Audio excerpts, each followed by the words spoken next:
ఇది ఒక ప్రామిసింగ్ ఫిల్మ్గా, మీ బ్యానర్కి ఒక ప్రెస్టీజియస్ ఫిల్మ్గా ఉన్న ఫిల్మ్ ఇది. ఇలాంటి ఫిల్మ్ని ప్రాపర్గా లాంచ్ చేయడంలో మీరు కొంచెం ఫెయిల్ అయ్యారు అంటే ఏమైనా ఫీల్ అవుతారా మీరు? ఒక్కసారి రిపీట్ చేయండి సార్, ఏది ఫెయిల్యూర్? మీరు ఈ ఫిల్మ్ని ప్రాపర్గా లాంచ్ చేయడంలో కొంచెం ఫెయిల్ అయ్యారంటే ఏమైనా ఫీల్ అవుతారా? ఎస్పెషల్లీ నార్త్ ఇండియా ప్రమోషన్ కానీ లేదా అదర్ సౌత్ ఇండియన్ లాంగ్వేజెస్ ప్రమోషన్స్లో కానీ.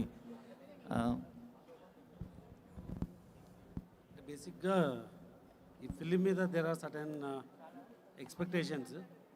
సో అంటే మేబీ మా material has come little later, అంటే అనుకున్న టైం కన్నా. బట్ ఏ ఫిలిం కైనా there is a timing. So later part of December నుంచి వీ హ్యాడ్ అవర్ ట్రైలర్ 2.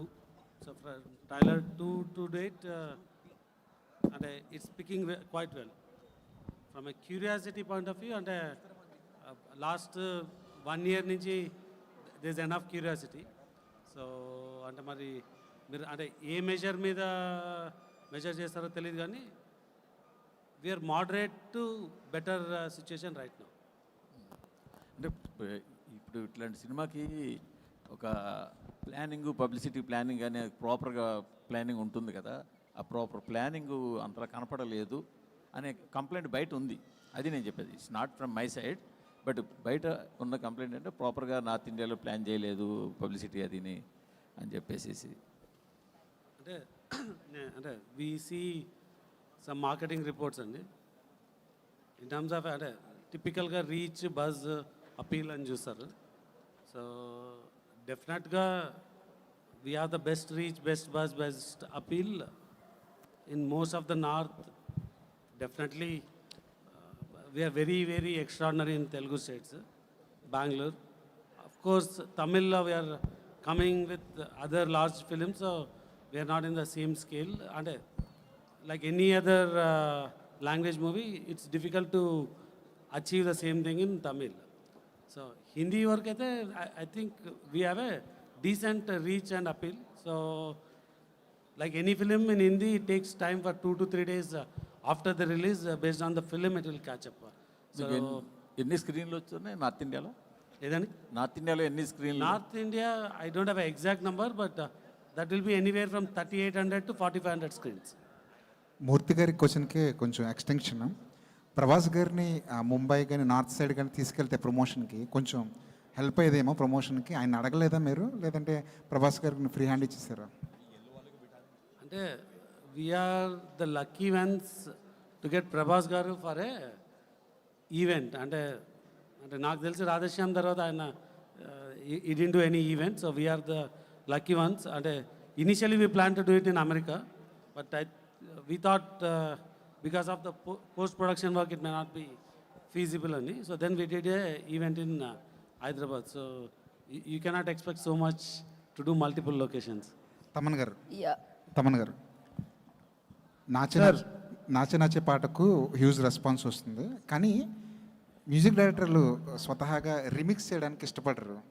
అస్సలు ఇష్టపడవు సార్, అస్సలు ఇష్టపడరు. కానీ మారుతి గారు రిమిక్స్ సైడ్ తీసుకురాగానే మీ ఇద్దరి మధ్య కాన్వర్సేషన్ ఏంటి?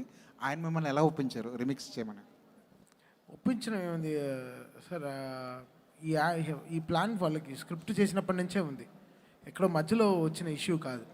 ఇనిషియల్ డే నుంచే స్క్రిప్ట్ విన్నప్పుడే ఇక్కడ హీరో ఒక రీమిక్స్ సాంగ్ పెడదామన్నారు డార్లింగ్ అని, they have a plan. So అప్పుడు డైజెస్ట్ అయిపోయాం మెల్లగా. జనరల్గా నాకు కూడా ఇంత పెద్ద కట్అవుట్ హీరో వచ్చినప్పుడు మంచి ముగ్గురు హీరోలతో ఒక మంచి మాస్ పాట చేయాలనే ఉంటుంది ఎవరికైనా. దట్ విల్ ఇంకో కుర్చీ మెడత పెట్టిగానే ఇంకా ఓ పాట చేద్దామనే ఉంటుంది, అది మనసులో ఉంటుంది. సో అది కొంచెం నేను కొంచెం ఫీల్ అవ్వడం అంటే, బట్ ఈ సినిమాకి ఈ పాటే కరెక్ట్.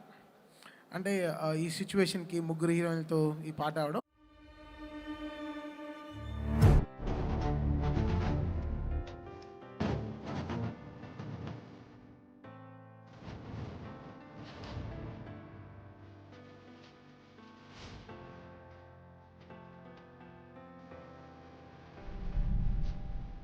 ఆర్తి గారు సార్ క్వశ్చన్ ఏం కాదు, but just I wanted to say this is your biggest day tomorrow. I wish you nothing but the best. Pan India డైరెక్టర్గా మీకు పెద్ద అవకాశం వచ్చి అది ప్రూవ్ చేసుకోవాలని కోరుకుంటున్నాను. నాకు అంటే పాన్ ఇండియా డైరెక్టర్ ఈ పదాలు ఎప్పుడు నాకు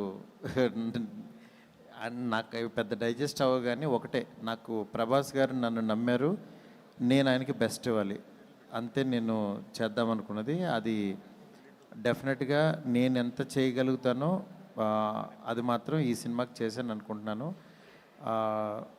రేపు మీ ప్రీమియర్స్ దగ్గర నుంచి మీరు సినిమా చూస్తారు. ఇప్పుడు సినిమా నా చేతుల్లోంచి మీ చేతుల్లోకి వచ్చేసింది, మీ ముందుకు వచ్చేసింది. 3 years నుంచి నా దగ్గరే ఉంది, ఇప్పుడే నా దగ్గర నుంచి వెళ్ళిపోయింది సినిమా. రేపు మీకు తెలుస్తుంది, ఇంకా మీరే మాట్లాడతారు దాని గురించి. విశ్వప్రసాద్ గారు.